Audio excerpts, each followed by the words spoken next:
นี่แหละอยู่หลังคาในบ้านนะพี่น้องคือว่าดั่งไฟแบบนี้เพื่อให้ความอบอุ่นอยู่ในบ้านพี่น้องตัวหนาวอีหลีมื้อนี้นะ13 องศาลบพี่น้องเลยบางจูเม่นมื้อนี้-13 องศาพี่น้องเลย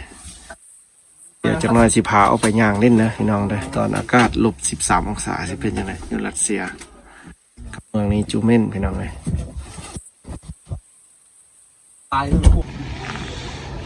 เย็นจิ๊บหายพี่น้องเลย-13 องศามื้อนี้นะอากาศสิพาไปย่างพี่น้องเลยสิพาเบิ่งบ้านเถินเด้อ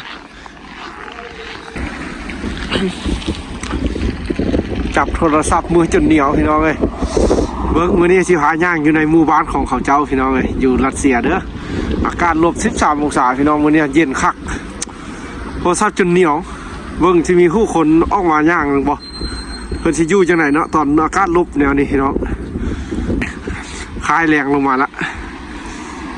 เราจับโทรศัพท์มือจนเหนียวเด้อพี่น้องเหนียวตึงๆเลยอยู่รัสเซียสิเป็นจังไหนพี่น้องตอนอากาศลบนี่13 องศาเด้อพี่น้องเขาทายมื้อเช้านี้ตอนนี้เขาย่างออกมาจากโรงเรียนแล้วเขาสิพาพี่น้องเบิ่งอยู่สภาพอยู่หมู่บ้านของเขาเจ้าพี่น้องรัสเซียบ่อนที่เจริญแด้แล้วก็เป็นหมู่บ้านแด้พี่น้องนี่สิพาย่างเบิ่งพี่น้องเบิ่งบ้านเพิ่นตอนอากาศแบบนี้เบิ่งอยู่บ้านเพิ่นพี่น้องสิมีผู้คนย่างซำใดตอนอากาศลบสิสวัสดีพี่น้องเด้อที่ติดตามช่องชีวิตวันนอกวันหนาพี่น้องมาอยู่บ้านเพิ่นมื้อนี้อากาศ-13 องศาพี่น้องเขาสิพาพี่น้องย่างเบิ่งในหมู่บ้านของเขาเจ้าพี่น้องเบิ่งชีวิตในหมู่บ้านตอนอากาศ-13 องศาพี่น้องปากนี่จนฟ้าวพี่น้องคือว่าหนาวอีหลีมื้อนี้น่ะคือว่าเย็นสมควรพี่น้องคือว่าเบิ่งอยู่บ้านเพิ่นเนาะว่ามันสิเป็นจังไดตอนอากาศ-13 องศานี่ในหมู่บ้านเด้อพี่น้องมื้อนี้เขาสิพาพี่น้องเข้าในหมู่บ้านเป็นแบบหมู่บ้านที่เป็นเฮือนของตนเองพี่น้องเพราะว่าในหมู่บ้านจะแบบคักแนวนึงได้พี่น้องเขาจะใช้ความอบอุ่นแบบว่าดั่งไฟพี่น้องแต่ละเฮือนเขาจะดั่งไฟในเฮือนเองเดี๋ยวเขาสิหาย่างพี่น้องจักบึดจักเขาอยู่ดนแมนบ่ได้พี่น้องนี่หาเบิ้งไปในเมืองแล้วก็สิพามาเบิ้งวันนอกพี่น้องอยู่บ้านเฮิรนยามหนาวๆสิคนรัสเซียเขาเจ้าซีจังไหนไปจังไหนสิมาย่างบ่สิย่างลายคือตอนอยู่ในเมืองกันบ่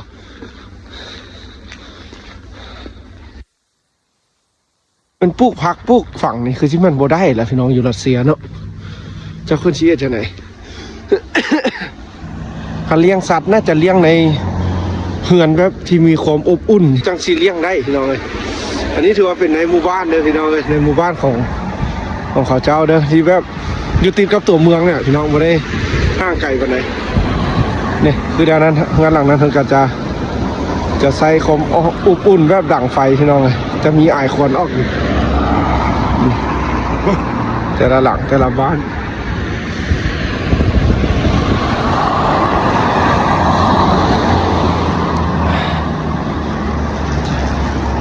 จะใส่คอมฮอนเลยบ้านนั่นแหละพี่น้องเนี่ยมันจะดั่งไฟได้ทันเดียวกันเงินแบบเป็นตู้เป็นอย่างสักทีแหละพี่น้องนี่หลังนั้นก็คือกัน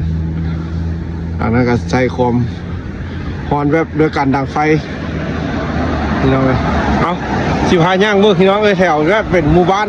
แต่ก็เป็นหมู่บ้านบ่ใหญ่ดอกพี่น้องประมาณ20-30 หลังคานี่แหละนี่เนาะเขาจะดั่งไฟไว้นี่แหละอยู่หลังคาในบ้านนะพี่น้องคือว่าดั่งไฟแบบนี้เพื่อให้ความอบอุ่นอยู่ในบ้านพี่น้อง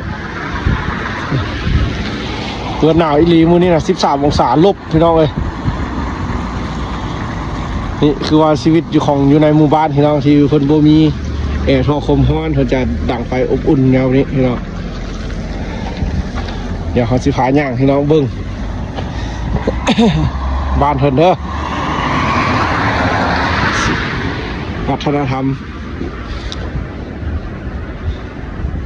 นี่อันนั้นก็เป็นประชาชนมาเอาน้ำได้เห็นพี่น้องเอาน้ำแบบเฮาแหละนี่นะก็สิมาเอาน้ำกินพี่น้องเลยถ้าอยู่ในหมู่บ้านนะแบบนี้เนาะพี่น้องเลยอยู่รัสเซียนะมันจะมีน้ำพี่น้องน้ำบาดาลนะจะมาให้เอาน้ำจะไปกินบ่ไปใช้กันยังบ่ฮู้เรื่อง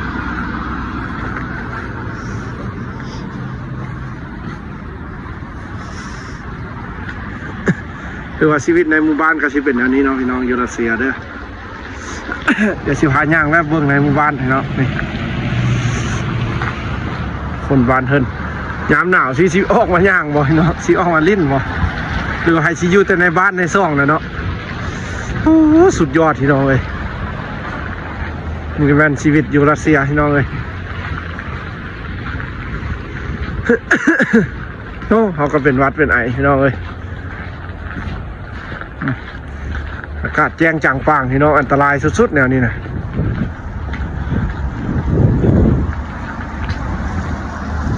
จากอยู่บ้านเขาสิเป็นอากาศจังไหนพี่น้องอยู่บ้านเขานะโซนนี้ก็สิหนาวตีเดือน12แล้วอยู่บ้านก็ได้อยู่บ้านเขาวันหนาวนะอยู่พี่แล้วมันสุดความหนาวจนได้ใส่หมวกใส่อย่างพวกเราพี่น้องเลยปกหน้าปกตาคักแน่จังไปได้ถ้าเขาสิไปดามบึดดามขาวก็โอเคบ่เป็นหยังอันเขาสิไปดนๆนี่โอ้ได้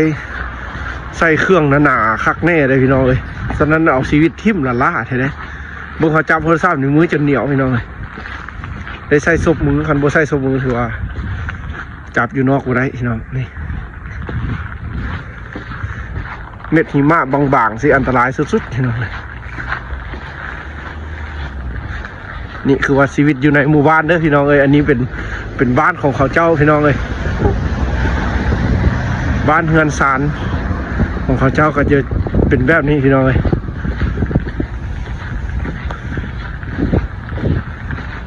ถือว่าเขตนี้ถือว่ายังเป็นเฮือนศาลของตนเองอยู่ถือว่ายังไม่ได้สร้างตึกสร้างอย่าง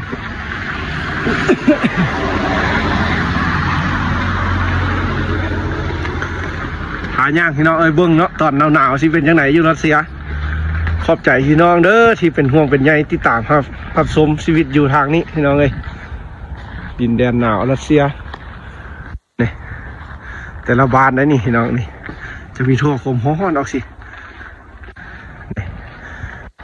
นี่คือคนที่แวบเพิ่นเอาตัวรอดชีวิตพี่น้องเอ้ยจะดั่งไฟแล้วจะมีอากาศออกมานี่แล้วก็ความอบอุ่น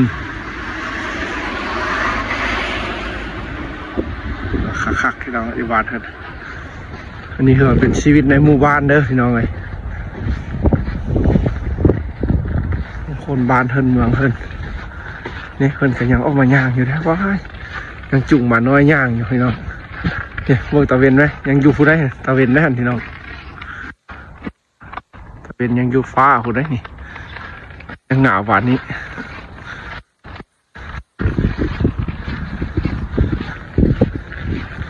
ชื่อว่าคนบ้านเพิ่นก็ออกมาเดี๋ยวพี่น้องเลยก็ไปตลาดตะลีซื้ออยู่ซื้อกิน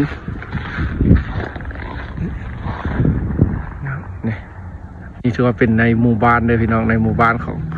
รัสเซียหมู่บ้านไทยได้พี่น้องไป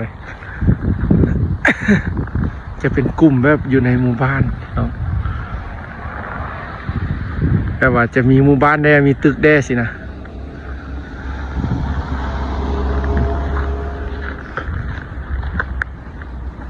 เนี่ยก็เป็นบ้านเมืองเพิ่นที่เราเลยอยู่รัสเซียเด้อรถรางเพิ่นก็จอดไว้